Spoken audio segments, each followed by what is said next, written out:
Hello people, welcome back to the channel. Another day same bike. तो आज की video थोड़ी सी खास होने वाली है और ये खास इसीलिए है क्योंकि कोई दूसरी बाइक नहीं है। I have the same bike Aprilia RS 457। आज कुछ ऐसी बातें करूँगा मैं अप्रिलिया के बारे में जो आपको कहीं पे भी नहीं मिलेगा और बहुत कम लोग ही शायद इस चीज़ के बारे में बात भी करते हैं। अगर आप अप्रिलिया RS 457 के बारे में सर्च भी करते हो कहीं पे भी, लाइक यूट्यूब पे ही सर्च कर रहे हो, तो कम्युनिटी सिर्फ दो पार्ट्स में बटी हुई है। पहला इसके प्रोज, दूसरा इसके कॉन्स। और by that I mean of course वही होता है, लेकिन बाय दैट आई मीन कि अगर आप अप्रिलिया RS 457 सर्च करोगे, आप सर्च करके देखना, आपको सिर्फ दो ही चीज़ें मिलेंगे। पहला इसकी तारीफ़ कि भाई ये बाइक 205 जाती है, बहुत तेज़ है, वेट बहुत कम है, टैंक बहुत अच्छा है, दिखने में बहुत अच्छी है। और दूसरा इंजन प्रॉब्लम्स। आप पूरे यूट्यूब कम्युनिटी पे सर्च कर लो, इंजन प्रॉब्लम्स, ये प्रॉब्लम वो प्रॉब्लम, बस और कुछ भी नहीं। और लोग इसके बारे में ज़्यादा बात ही नहीं कर रहे हैं वैसा। बट आज मैं कुछ ऐसी चीज़ें बताऊँगा जो आपको बहुत ही कम लोग बताते हैं। और I will be very very very honest. और मैं कुछ भी ऐसा आपको ख़राब नहीं बताने वाला हूँ इस बाइक के बारे में। It's gonna be a very honest review, और मेरा खुद का पर्सनल रिव्यू भी, और सिर्फ पर्सनल ओपिनियन नहीं, कुछ ऐसे फैक्ट्स भी बताने वाला हूँ जो पूरे यूट्यूब पे आपको नहीं मिलेगा। And I will be only speaking about facts. कुछ भी ऐसा खुद से बनाया हुआ है, खुद का एक्सपीरियंस किया हुआ आज नहीं बता रहा मैं। ये मेरा पर्सनल ओपिनियन नहीं होने वाला है इस चीज़ पे। ये सिर्फ रियल लाइफ जो सब फेस करते हैं उन सब चीज़ों के बारे में जो कि आपको पूरे के पूरे यूट्यूब कम्युनिटी पे कहीं नहीं मिलेगी इस बाइक के बारे में। तो हाँ, अब चलते हैं, एनफ टॉकिंग। और बाइक काफ़ी गंदी हो चुकी है, बट ठीक है, अब वॉश कराना ही है मेरे को।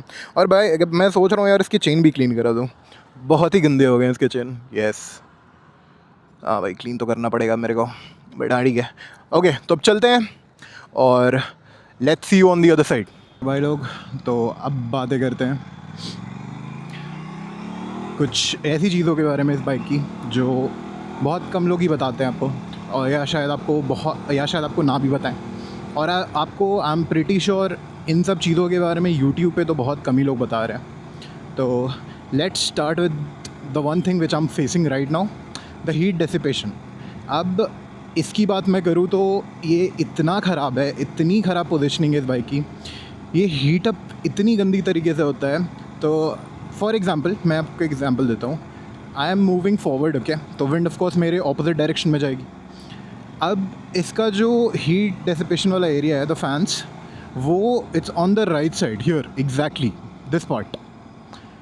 अब वो फ़ैन जो गर्म हवा फेंक रही है बाहर, वो सीधा मेरे थाई एरिया पे आ रहा है। और सिर्फ थाई नहीं, मेरे शूज़, मेरे थाइज़, मेरे अपर थाइज़, ये सबको हिट कर रहा है, which is not good and it is not comfortable at all, let me tell you guys. और बहुत ही ख़राब हीट डेसिपेशन है इसकी। और स्पेशली अगर राइट साइड की मैं बात करूँ तो हीट पहली बात इवनली डिस्ट्रीब्यूटेड नहीं है, क्योंकि it's on the right side. और जब भी फॉर एग्जांपल अगर आपको ये आवाज़ आ रही है, आप एक सेकंड सुनना, आई होप आपको ये आवाज़ आई होगी। तो ये बेसिकली उस फ़ैन की आवाज़ थी, और उसके थ्रू जो हवा आता है it's on the right side. तो आपको लेफ़्ट साइड इट्स ओके, आपको उतना फील नहीं होगा, ऑफकोर्स आपके शूज़ पे फील होते हैं, बट राइट साइड आपको, लेफ़्ट साइड उतना फील नहीं होता है, but right side, oh my god भाई, आप जल जाओगे, इतना ही ज़्यादा गर्म होता है। बट ठीक है, अभी it is manageable, but if you ride it for more than 30 minutes it's not manageable at all. आपको लाइक मैं इस बाइक को बिना शूज़ और बिना प्रॉपर गियर्स के नहीं राइड करता हूँ, तो इट्स वेरी नेसेसरी। जो भी ये बात बोलते हैं ना कि ये बाइक हीट फील नहीं कराती है, आई एम नॉट इवन किडिंग। इस आई मीन ये 500 सीसी की बाइक है, तो आप इसको ये मत समझना कि उतना ओवर हीटिंग नहीं होगा। गाइस बिलीव मी, अगर आप ट्रैफिक में चल रहे हो तो आपको ये एक एक इंच पे फील कराएगी। उधर से चलना भाई, नहीं बंदों के कारण एक्सीडेंट होता है। Okay, moving on. अब दूसरी बात करते हैं, which is one of the main things for this bike and for this company as well. तो इसकी सर्विस की मैं बात करता हूँ। आपने ऑफ कोर्स यूट्यूब पे सुना ही होगा, या कहीं पे भी किसी की से भी सुना होगा, सर्विस उतना कुछ खास नहीं है, और सर्विस सेंटर्स पूरे ऑल ओवर इंडिया में नहीं है। करूँ सर्विस सेंटर्स की, तो मेरी एक्सपीरियंस पटना में काफ़ी अच्छी रही है। आई मीन ओकेश रही है, not that great, not that bad, तो अच्छी रही है। और उस बेसिस में मैं बोल रहा हूँ आपको। अब मेरे दोस्त हैं जो मुंबई और बैंगलोर में रहते हैं and they both own Aprilia RS 457। उनसे मैंने रिव्यू लिया है। तो the branch which they visited, जो सर्विस सेंटर है बैंगलोर में, वो इतना ख़राब था, मतलब उनको कंप्लेन करनी पड़ी उनके अगेंस्ट, तब जाके ये प्रॉब्लम रिजॉल्व हुआ है, वरना शायद ये प्रॉब्लम रिजॉल्व भी नहीं होता जो उनके अप्रिलिया में आया था। उनका कुछ इंजन प्रॉब्लम था क्योंकि उनका सेकंड स्लॉट का बाइक था। तो ये बहुत ही बड़ा और बहुत मेजर प्रॉब्लम है। तो जब मैं ये बाइक ले रहा था तो मैंने ये चीज़ अपने दिमाग में रख के ली थी कि ओके, मेरे शहर में है एक service centre which is good, but अब सर्विस सेंटर कैसा है आई डोंट नो। तो मेरे साथ भी एक ऐसा ही सीन हुआ था। मेरा जब माइनर एक्सीडेंट हुआ था तो उन्होंने थोड़ा लेट लगाया था, उन्होंने बोला 7 से 9 दिन, but it went up to a month. और गाइस अब इसकी बात कर ही रहा हूँ तो एक और बात कर देता हूँ मैं, पार्ट्स अवेलेबिलिटी की मैं बात करता हूँ। As a Aprilia owner I know one thing for a fact कि इसके पार्ट्स एकदम ही ईजिली नहीं मिलते हैं आपको। और for example KTM, royal Enfield, अगर आप इन सब की बात करो, आपको पार्ट्स ये सब बहुत ही ईजिली मिल जाएंगे और आपको ज़्यादा दिन नहीं रुकना पड़ेगा। मोस्ट टू मोस्ट एक हफ़्ते में आपको वो करके दे देंगे। But for Aprilia and companies like these आपको थोड़ा मतलब दिक्कत तो फेस करना पड़ेगा। और भाई गाइस, बाय द वे मैं एक और बात बता देता हूँ। ये जो आप रोड देख रहे हो ना, तो अभी ये रोड, इसका एक साइड कुछ बंद होने वाला है, नॉट श्योर, बट हाँ कोई एक साइड बंद होने वाला है, ईदर दिस साइड और that side. The next thing I want to tell you guys which is also very important. तो अब सीन ऐसा है कि आप ये अगर बाइक ओन करते हो तो लोग जनरली बात करते हैं इसके इंजन प्रॉब्लम्स की, जो आपको पूरे यूट्यूब पे मिलेगा। बट एक ऐसा प्रॉब्लम है जिसके बारे में कोई नहीं बताता है और बहुत सारे लोग मैंने देखा है जो फेस करते हैं, including one of my subscribers जो ये फेस करता है, जिसने मेरे को ये चीज़ DM किया था। तो उसने मेरे को ये बताया, मतलब उसका स्टोरी लगता है। तो प्रॉब्लम ऐसा होता है कि ड्यू टू ओवर हीटिंग इसके जो भी वायर्स है ना, दे आर वेरी फ्लिंगी और बहुत ही पतले होते हैं। तो अब सीन क्या होता है उसके कारण कि ये सब जो तार होता है बहुत जल्दी टूट जाता है, due to which electrical failures बहुत ज़्यादा हो रहे हैं अप्रिलिया में। और अगर वो भी नहीं बात करें, अगर वो टूट भी नहीं रहे ना, तो आफ्टर सम टाइम बहुत सारे अप्रिलिया यूज़र्स को मैंने ये सुना है कि वो लोग बहुत सारे ग्लिचेस फेस कर रहे हैं, including me. I faced one glitch जो कि बाइक वॉश के बाद हुआ था। और मैंने बाइक वॉश किया नॉर्मल, मैं बाइक खुद से ही वॉश करता हूँ, तो मैंने बाइक किया वॉश और ऐसा कभी होता नहीं था। और इसके जो मोड्स होते हैं, द राइडिंग मोड्स, वो चेंज ही नहीं हो रहे थे। और सिर्फ वो नहीं, आई थिंक थोड़ा सा मेरे को थ्रॉटल में भी प्रॉब्लम आया था उसके कारण, सिर्फ वॉशिंग के कारण। तो मतलब ये सब चीज़ थोड़ा तो सैड है, बट अब क्या कर सकते हैं। बहुत ज़्यादा ही इरिटेटिंग प्रॉब्लम है ये।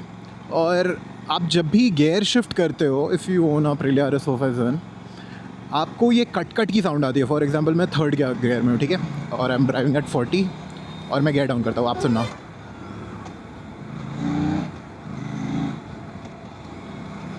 मैं चौथे गियर पे जा रहा हूँ एक सेकंड, और आप सुन पा रहे होगे कितना ही अननोइंग आवाज़ है वो। I mean you are paying 5,10,000 rupees और यू एक्सपेक्ट मोर कि एटलीस्ट गियर बॉक्स थोड़ा सा और स्मूथ होता, क्योंकि इसकी gear box it's not as smooth as you want it to be. But हाँ, it is smooth, I am not telling it's not, but ये जो कट की आवाज़ है ना, ये बहुत ही अननोइंग और बहुत ज़्यादा इरिटेटिंग हो जाती है at some point. And guys, one more thing I want to tell you about this bike. ये कोई ड्रॉबैक नहीं है, ये कोई कॉन नहीं है, ये बस एक एडवाइस है मेरे तरफ से जो भी लोग इस बाइक को ओन करते हैं उनके लिए। अगर भाई लोग आप सोच रहे हो ना कि ये एक सब 500 cc है, 457 to be precise, double cylinder, liquid cooled engine, blah blah blah, आपको सब पता है वो सब चीज़, और क्या ही होगा इससे, इट्स अ बिगनर बाइक। मैं आपको एक चीज़ बता दे रहा हूँ, ये बिल्कुल भी बिगनर फ्रेंडली बाइक नहीं है। अनटिल एंड अनलेस आप कोई बड़े CC के बाइक से आ रहे हो, तो it is not at all a beginner friendly bike. I won't recommend this bike to any beginner, क्योंकि आप जो एक्सपेक्ट कर रहे हो ना, मैं आपको बता रहा हूँ, आफ्टर 7-8,000 RPMs ना, ये बाइक पागल हो जाती है। And I am not even kidding, ये बाइक रॉकेट की तरह निकलती है फिर। और अगर आप इसको ढंग से कंट्रोल नहीं करोगे, if you don't control these machines, तब तो फिर दिक्कत है। एंड गाइज, दैट्स ऑल, यही प्रॉब्लम मेरे को बस डिस्कस करनी थी, जो जनरली कोई बात करते नहीं है। And if you have any queries regarding this, any problem regarding Aprilia, do let me no. मैं अपना बेस्ट ट्राई करूँगा आपको बताने के लिए कि उसे कैसे फिक्स करना है। क्योंकि आई थिंक मैंने ऑलमोस्ट सारे प्रॉब्लम फेस कर चुके हैं अप्रिलिया के, except the engine problems, touchwood ऐसा कुछ होना फ्यूचर में भी। I hope I give you the best quality videos और मैं ऐसा कुछ हरी में कुछ भी ऐसे ही फालतू का अपलोड ना करूं। तो I hope this video helped, अगर जो भी अप्रिलिया RS 457 लेना चाह रहे हैं। एंड गाइज मैं एक प्रॉपर रिव्यू वीडियो भी बनाने का सोच रहा हूँ, because it's almost a year I am driving this bike and I thought कि अब एक प्रॉपर वीडियो बनाते हैं। और वो वीडियो ऐसी होने वाली है कि आपको मतलब कोई भी अप्रिलिया ओनर आपको वो बताएगा नहीं, तो आप do stick to the end and do let me know about this video if you liked it or not. And thank you so much. Until then, peace out. Bye bye.